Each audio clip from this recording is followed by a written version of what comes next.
Hi, I'm going to continue working with Premier Products, and we're on page 68 in the textbook, in the concepts textbook. And we're going to be doing some query by example. QBE stands for query by example. A query is simply a question that is represented in a way that the database management system, in this case Access 2010, can recognize and process. We will be doing some query by example queries, and they are simply queries that are written using a visual approach. Now the first thing you'll notice is our tables are listed over here at the left. And of course you can change the way that you look at things by clicking on the drop down arrow and arranging them in a different way. We are looking at object type, so all of the object types are together, all of the tables, all of the queries, all of the forms, and so on. The first query, if we take a look at page 68 again, number 1, it says list the number and name of all customers. So we're using the customer database and we want to create a query. So we click on the Create tab, and you'll notice that there's a query section here, and there's two ways to do the query. We can use the query wizard or the query design. Let's just go ahead and use the query design. And what comes up is a show table. And in this one, we're just using the customer table. So I'm going to add the customer table. And then once I've done that, I can close the show table window and it brings up my list of customers. You'll notice that we have a query grid below and then our table with the list of all of our fields. And I always suggest dragging that bottom edge down so that you can see more of what you're doing. Now, the list of customer, it says list the number and name of all customers. So I'm just going to simply double click to put customer number and customer name in there. And then when I click run, there's a list of all the customers and their names. Now what I'd like you to do when you do this is to save it so that I can see that you've done the work. So you're going to go ahead and click on, each time you save this, I'd like you to use the Save As, and I'm going to have you use Save Object As because we're not changing the name of the database. Choose Save Object As. It's going to be a query, and you're just going to call this one Query 1 because it's step number 1, and then click OK. Now you'll notice when we go back, I'm going to get out of Backstage View, and now we have a Query 1 in there, which I'll be able to see. Now we're going to close this query and we're done with it. And in number 2 it says list the complete part table. So I need to open up the part table and I'm going to select it first by clicking on it. And then I want to do a query again, so I do create and I will just use query design. And we want the part table, so I'll click part, add, and close. Now if you want to just do all fields and all data, you can use a special character, that asterisk. I'll just double click that.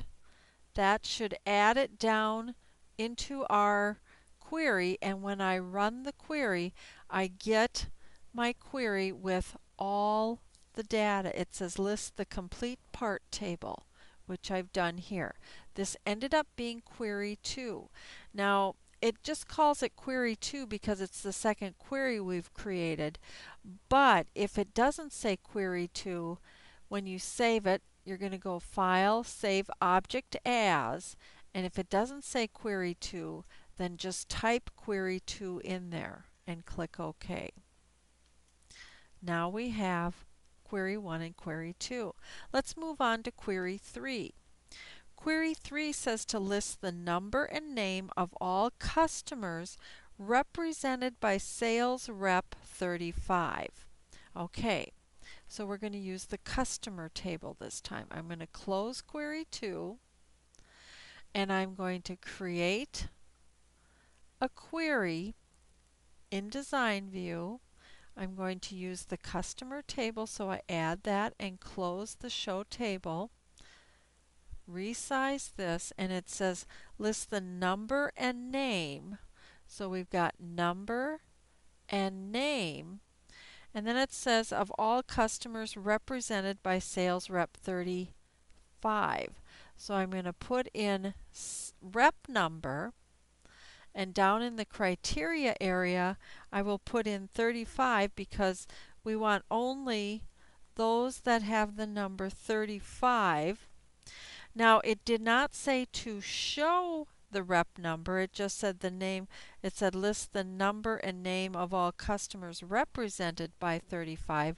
So I'm going to uncheck the show so that I don't see that customer rep number. And when I run, those are the customers who have the rep number 35, the sales rep number 35. I'm going to go ahead and do a save object as, make sure that it says query 3 and click OK. Now we'll go back to the query and close it. Let's take a look at number 4. Number 4 says to list the number and name of all customers that are represented by sales rep 35 and have a credit limit of 10,000. We actually could use query 3 in this case because it's sort of like a continuation of that. So I'm going to open up, I'm going to right click, and I'm going to open the query in design view. And this one says list the number and name of all customers, we've got that part in there, that are represented by sales rep 35, we've got that in there, and have a credit limit of 10,000. So we need to put in our credit limit field, and I just double click on credit limit to put it in there. Now I accidentally got it in there twice, so I'm going to point to the top of this column, and when I get the down pointing arrow I'll just select and delete. Now when I go back to credit limit, it says in the criteria, we're using the criteria row here, we want 10,000, so we type in 10,000. And notice that we type it in without any dollar signs or commas. We just type in the straight number. Now it doesn't tell us to show this, but I'm going to just run it and show you that we just have one person, and you'll notice the credit limit is 10,000. I'm going to go back now to the query, and I'm going to go back to design view here.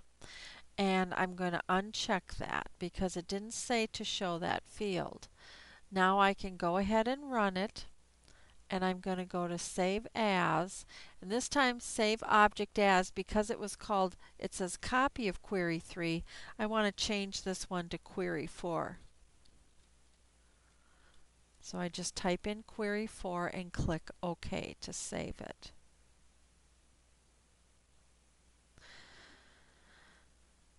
Okay, now the next one, number 5, says exactly the same thing, except it has a different word in it. Notice number 5 says, list the number and name of all customers that are represented by sales rep 35 or that have a credit limit of 10,000.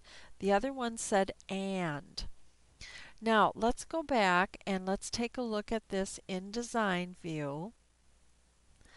And because this was an and criteria, it said they have sales rep 35 and 10,000, we put the criteria on the same row. When it's or, we have to have it on two separate rows. So I'm going to select 10,000 and I'm going to actually delete it, and I'm going to go to the or row and I'm going to type 10,000 down there.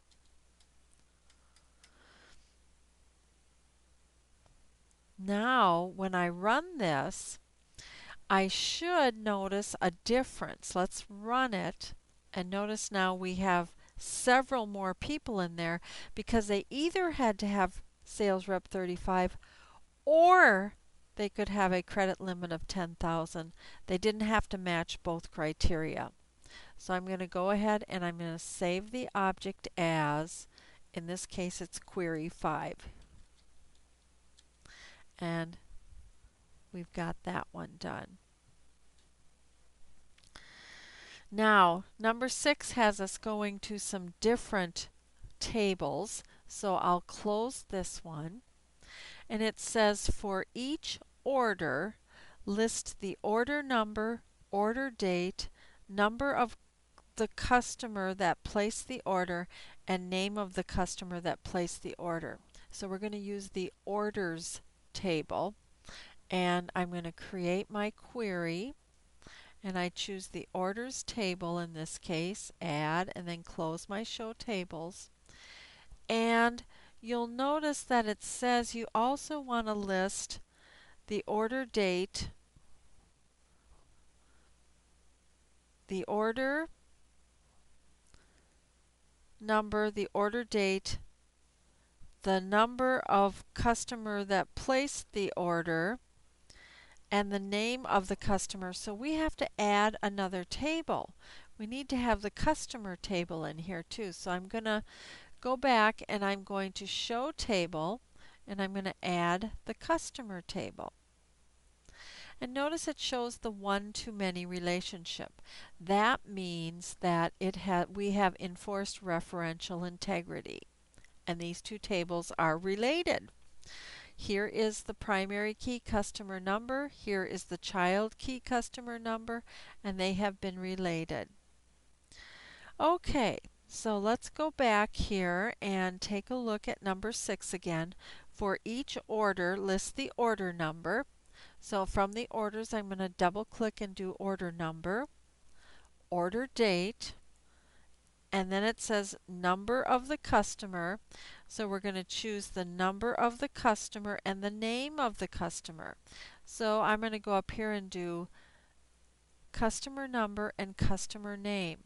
Now it doesn't really matter which table this comes from as far as the customer number goes, but I always recommend if the field is a primary key, use it there. So we have order number, and this one should be customer name, and it didn't say to restrict them by anything, so we're going to go ahead and run it. And we should see a list with those different items in there. Now I'm going to go ahead and save the object as, and this one was actually query 6. So I'm going to click OK and it's saved. Now in the next case, I'll go back to design view again. The next one, number 7, is a continuation. It says list the number and name of all customers represented by Juan Perez. So let's go ahead and clear this grid. We're going to get rid of everything that's in there. So I'm just going to go right above, just like that, and delete to get rid of those items in there. And then it says in number 7, list the number and name of all customers represented by Juan Perez. Number and name, so we're going to go number, name. Sales rep is supposed to be, we don't know for sure what the sales rep is. So I'm going to open up the rep table,